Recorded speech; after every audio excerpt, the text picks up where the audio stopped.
আজকে আমি আপনাদের সঙ্গে খুবই সুস্বাদু এঁচোড় আলুর পোলাওয়ের রেসিপি শেয়ার করব। বাড়িতে থাকা সাধারণ কিছু উপকরণ দিয়ে বানিয়ে নেওয়া যায়। যে কোনো নিরামিষ দিনে আপনারা বানাতে পারেন। এইভাবে বানালে পোলাও একদম ঝরঝরে হবে। আশা করছি রেসিপিটা আপনাদের ভালো লাগবে। নমস্কার বন্ধুরা, রূপাস কিচেনে সবাইকে স্বাগতম। তাহলে চলুন দেখে নেওয়া যাক। শুরু থেকে শেষ পর্যন্ত দেখার জন্য আপনাদের কাছে অনুরোধ রইল। সবার প্রথমে এঁচোড় আর আলুকে কেটে নিয়েছি একটু বড় বড় করে। একটা বড় সাইজের আলু নিয়েছি আর 300 গ্রামের মতো এঁচোড় নিয়েছি। এঁচোড় আর আলুটা এক সাইডে সরিয়ে রেখে দিয়ে একটা মিক্সিং বোলের মধ্যে 1 কাপ বাসমতি চাল নিয়ে নেব।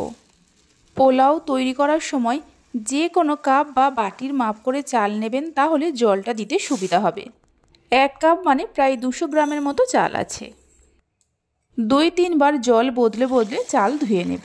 এখানে আমি বাসমতি চাল দিয়ে পোলাওটা বানাচ্ছি। আপনারা নিজেদের পছন্দ মতো যে কোনো চাল দিয়ে বানাতে পারেন।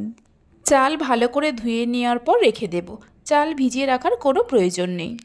এবার গ্যাসের ওপর কড়া বসিয়ে কড়ার মধ্যে কিছুটা সাদা তেল দিয়ে দেব। তেল ভালো করে গরম হলে কেটে রাখা এঁচোড় আর আলু দিয়ে দেব। অল্প করে হলুদের গুঁড়ো আর নুন দিয়ে এঁচোড় আলুটাকে ভালো করে ভেজে নিতে হবে, গ্যাসের ফ্লেমটা হাইতে রেখে। মিনিট 3-4 সময় ধরে এঁচোড় আর আলুটাকে খুব ভালো করে ভেজে নিয়েছি।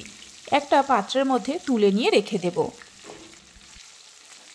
এঁচোড় আর আলুগুলো তুলে নেওয়ার পর ওই তেলের মধ্যে দিয়ে দেব কিছু ভাঙা কাজু আর কিশমিশ। কাজু কিশমিশের পরিমাণটা আপনারা নিজেদের প্রয়োজন মতো বাড়িয়ে কমিয়ে নিতে পারেন। গ্যাসের ফ্লেমটা লোতে রেখে কাজু কিশমিশগুলোকে ভেজে নেব। মিনিট 2-3 সময় ধরে কাজু কিশমিশগুলোকে ভেজে নেওয়ার পর তুলে নিয়ে রেখে দেব। ওই তেলের মধ্যে দিয়ে দেব 3টে এলাচ, 3টে লবঙ্গ, 2 টুকরো দারচিনি, 1 টুকরো জয়িত্রী আর একটা তেজপাতা। তেজপাতাটাকে 2 টুকরো করে নিয়েছি। হাফ চামচের মতো গ্রেট করা আদা দিয়ে দেব। লো ফ্লেমে প্রায় 10-12 সেকেন্ডের মতো ভেজে নিতে হবে। ফোড়ন হালকা করে ভেজে নেওয়ার পর অল্প করে জল দিয়ে দেব।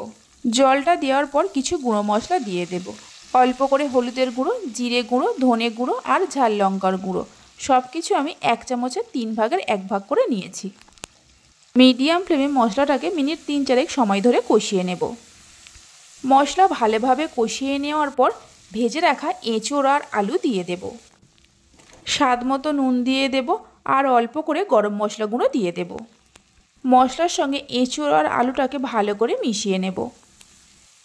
এঁচোড় আর আলুটাকে মশলার সঙ্গে ভালোভাবে মিশিয়ে নেওয়ার পর অল্প করে জল দিয়ে দেব। খুব বেশি জল দেওয়ার প্রয়োজন নেই, মানে এঁচোড় আর আলুটা সেদ্ধ হবে সেই মতো জল দিতে হবে। জলটা দেওয়ার পর মিশিয়ে নিয়ে জলটা যখন ফুটতে শুরু করবে, গ্যাসের ফ্লেমটা লো টু মিডিয়ামে করে ঢাকা দিয়ে কিছুক্ষণ রান্না করে নেব। প্রায় 10 মিনিটের মতো রান্না করে নিয়েছিলাম। ঢাকা খুলে একটু নাড়াচাড়া করে নেব আর দেখে নেব এঁচোড় আলু কেমন সেদ্ধ হয়েছে। দেখুন যে পরিমাণ জল দিয়েছিলাম জলটাও শুকিয়ে গেছে। এঁচোড় আর আলু সেদ্ধ হয়ে গেছে, তবে পুরোপুরি সেদ্ধ হয়নি, একটু বাকি আছে, মানে 80% সেদ্ধ হয়েছে। এইভাবে এঁচোড় আর আলুটাকে প্রথমে রান্না করে নিতে হবে। এবার এর মধ্যে দিয়ে দেব যে চালটা ধুয়ে রেখেছিলাম।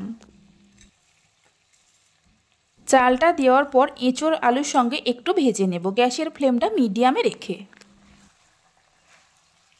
মিনিট 2-3 সময় ধরে চাল ভেজে নেওয়ার পর দিয়ে দেব হাফ কাপ দুধ। দুধটা আগে থেকে জাল দিয়ে রাখা ছিল। যে কাপ মেপে চাল নিয়েছি ওই কাপেরই হাফ কাপ দুধ দিয়ে দেব। দুধ দেওয়ার পর ওই কাপেরই 1.5 কাপ জল দিয়ে দেব, মানে দুধ আর জল করে মোট 2 কাপ দিয়েছি। 1 চামচের মতো গুঁড়ো চিনি দিয়ে দেব। পোলাওয়ের মধ্যে আপনারা যেমন মিষ্টি খাবেন সেই মতো চিনি দেবেন। স্বাদ মতো নুন দিয়ে দেব। এঁচোড় রান্না করার সময় নুন দিয়েছিলাম, তাই নুনটা বুঝে দিতে হবে। যে বাটি বা কাপ মেপে যতটা পরিমাণ চাল নেবেন তার ডবল জল বা দুধ দিতে হবে। জলটা যখন ফুটতে শুরু করবে, গ্যাসের ফ্লেমটা লো টু মিডিয়ামে করে ঢাকা দিয়ে মিনিট 5-6 সময় ধরে রান্না করে নেব। 5 মিনিট রান্না করে নেওয়ার পর ঢাকা খুলে একটু নাড়াচাড়া করে নেব আর দেখে নেব পোলাওয়ের চাল কেমন সেদ্ধ হয়েছে। দেখুন পোলাওয়ের চাল কিন্তু হাফ সেদ্ধ হয়ে গেছে। একটু নাড়াচাড়া করে নেওয়ার পর এর মধ্যে দিয়ে দেব 3-4টে চেরা কাঁচা লঙ্কা, অল্প করে গোলমরিচ গুঁড়ো, যে কাজু কিশমিশগুলো ভেজে রেখেছিলাম দিয়ে দেব আর 1 চামচ ঘি দিয়ে দেব। সব কিছুকে মিশিয়ে নিয়ে গ্যাসের ফ্লেমটা একদম লোতে করে ঢাকা দিয়ে আরও মিনিট 5-6 সময়ের জন্য রান্না করে নিতে হবে। এইভাবে একবার নিরামিষ এঁচোড় আলুর পোলাওয়ের রেসিপিটা বানিয়ে দেখতে পারেন, খেতে ভীষণ ভালো হয়। এটা শুধু শুধুও খেতে পারেন, আবার আমিষ নিরামিষ যে কোনো পদের সঙ্গেও খেতে পারেন। লো ফ্লেমে 5 মিনিট রান্না করে নেওয়ার পর ঢাকা খুলে একটু নাড়াচাড়া করে নেব। আর দেখুন পোলাওয়ের চাল কিন্তু সেদ্ধ হয়ে গেছে, কিন্তু পোলাওয়ের মধ্যে একটু জলজলে ভাব আছে, এতে কোনো অসুবিধা নেই।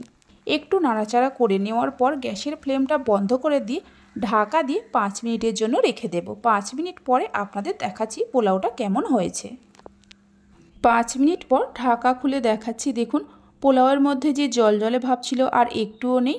পোলাওটা দেখুন কতটা ঝরঝরে হয়েছে, আশা করি দেখে নিশ্চয়ই বুঝতেই পারছেন। বাড়িতে এইভাবে বানালে খেয়ে কেমন লাগলো অবশ্যই আমাকে কমেন্ট করে জানাবেন। রেসিপি ভালো লেগে থাকলে অবশ্যই একটা লাইক করবেন, বন্ধুদের সঙ্গে শেয়ার করবেন। ভালো লাগলে চ্যানেলটি সাবস্ক্রাইব করে পাশে থাকা বেল আইকনটি প্রেস করবেন নতুন রেসিপির আপডেট পাওয়ার জন্য। তাহলে চলুন ভিডিওটা আমি এখানেই শেষ করছি। আপনারা সবাই ভালো থাকবেন, সুস্থ থাকবেন। ধন্যবাদ।